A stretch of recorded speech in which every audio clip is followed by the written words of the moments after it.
Untuk piala tadi, memang sih Kak, dalam Undang-Undang Kepabeanan itu diatur mengenai pembebasan bea masuk terkait dengan barang kiriman hadiah.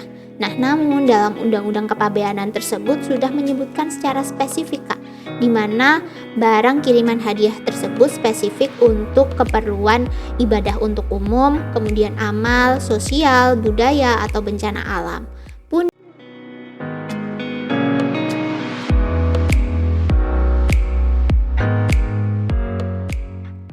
Halo teman-teman, kembali lagi di Smart Podcast bersama saya Ihda Aulia Rahma. Pada episode podcast kita kali ini, kita akan membahas seputar kepabeanan, yakni seputar apakah hadiah dari luar negeri bisa dikenai bea masuk.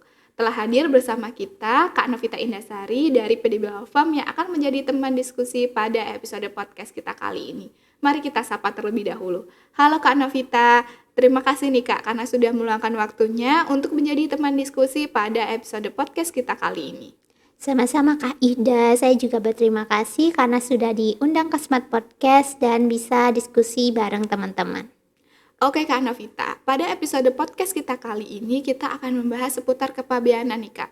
Jadi belakangan ini itu kan viral ada kasus seorang WNI yang kemudian memenangkan lomba nyanyi di Jepang di mana hadiahnya kemudian dikirimkan di Indonesia. Nah, ketika hadiah ini sampai di Indonesia, WNI tersebut kemudian ditagih bea masuk oleh bea cukai sebanyak 4,8 juta. Nah, kira-kira apakah hadiah dari luar negeri tersebut bisa dikenai bea masuk ya, Kak?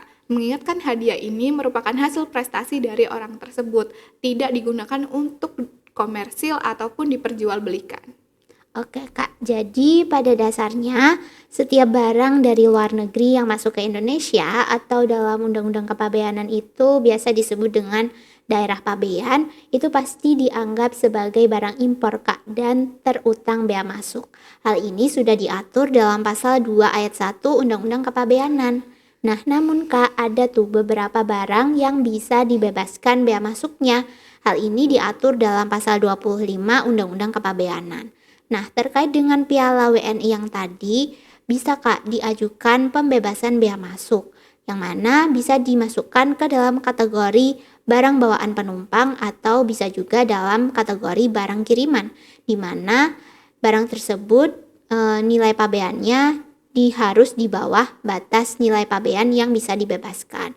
Nah, untuk terkait dengan barang bawaan penumpang, itu meskipun barangnya tidak datang bersamaan dengan penumpangnya, bisa juga diajukan pembebasan bea masuknya dengan syarat si penumpang tersebut menunjukkan tiket atau boarding pass. Oke Kak, berarti bisa diajukan pembebasan bea masuk ya Kak.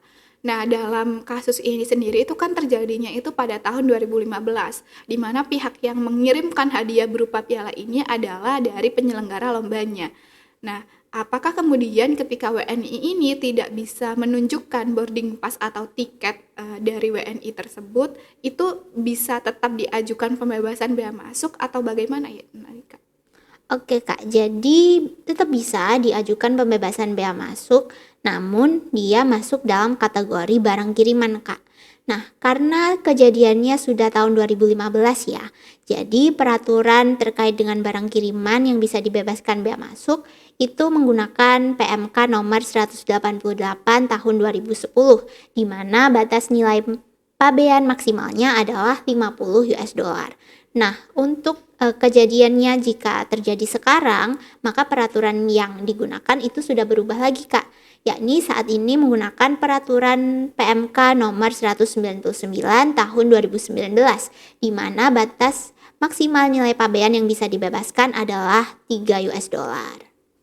Nah, tapi kan Kak, dalam Undang-Undang Kepabeanan sendiri itu dikenal adanya barang kiriman hadiah yang juga bisa mendapatkan pembebasan bea masuk. Kira-kira apakah kemudian piala hadiah dari lomba ini bisa dikategorikan sebagai barang kiriman hadiah atau bagaimana ya Kak? Untuk piala tadi, memang sih Kak, dalam Undang-Undang Kepabeanan itu diatur mengenai pembebasan bea masuk terkait dengan barang kiriman hadiah. Nah, namun dalam Undang-Undang Kepabeanan tersebut sudah menyebutkan secara spesifik Kak, di mana barang kiriman hadiah tersebut spesifik untuk keperluan ibadah untuk umum, kemudian amal, sosial, budaya, atau bencana alam.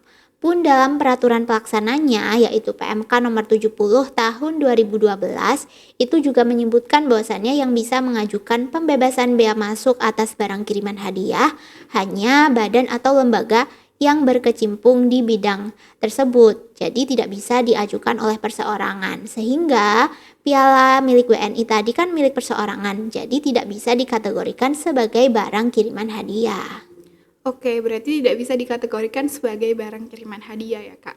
Betul, Kak. Nah, mungkin sebelum kita mengakhiri sesi perbincangan pada episode podcast kita kali ini, mungkin dari Kak Novita sendiri ada saran atau closing statement tentang topik perbincangan pada episode podcast kita kali ini. Oke, jadi untuk closing statement jika kita kembalikan ke topik yang tadi, Kak, apakah hadiah dari luar negeri bisa dikenai bea masuk? Maka jawabannya adalah bisa dan pasti akan dikenai bea masuk. Nah, namun bisa juga diajukan pembebasan bea masuk yang mana dimasukkan ke dalam kategori barang bawaan penumpang atau dalam kategori barang kiriman. Nah, untuk ke piala tadi, memang dalam peraturan di Indonesia itu belum ada peraturan yang mengatur tentang pembebasan bea masuk terkait dengan hadiah hasil prestasi. Nah, ke depan diharapkan ada ya Kak untuk pembebasan bea masuk terkait dengan hadiah hasil prestasi agar jangan sampai WNI yang sudah berprestasi di luar negeri itu dikenai bea masuk yang tinggi padahal dia sudah berkontribusi untuk mengharumkan negara dan juga seharusnya diapresiasi. Oke, baik. Terima kasih ya, Kak, karena sudah bersedia hadir dan sharing-sharing ilmu dengan saya dan juga teman-teman. Oke, Kak Ida, sama-sama juga. Bagi teman-teman mungkin yang memiliki saran atau pendapat yang lain terkait topik perbincangan pada episode podcast kita kali ini bisa ditulis di kolom komentar ya. Terima kasih sudah menonton, sampai jumpa pada Smart Podcast berikutnya. Bagi teman-teman yang ingin belajar lebih jauh terkait hukum, pajak, bea cukai, dan lain sebagainya, teman-teman bisa mengikuti PLKH yang diadakan oleh Smartikan Profesional tiap tahunnya. Untuk informasi lebih lanjut, teman-teman bisa mengakses di website kami di www.wloj.id. Terima kasih sudah menonton, jangan lupa like, comment, share, and subscribe. Salam Smart!